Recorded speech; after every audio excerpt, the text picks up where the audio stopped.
Una vicenda tragica, una vicenda che ha dell'inverosimile, sono stati trucidati e ammazzate delle persone e penso che sia doveroso condannare senza se e senza ma soprattutto dico che è doveroso che tutti, anche le comunità islamiche presenti in Veneto, prendano assolutamente le distanze da quello che è accaduto.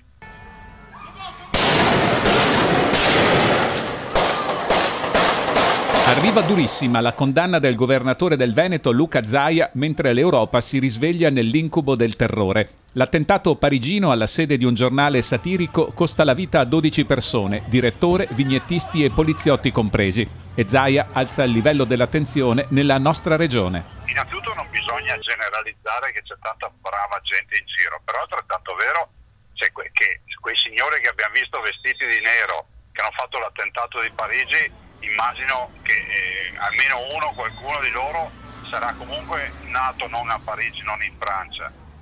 Questo ormai è un dato di fatto. E comunque in generale nessuno può certificare che se su 200.000 immigrati che sono arrivati quest'anno in Italia non ce ne sia almeno uno che è un delinquente matricolato a quei livelli.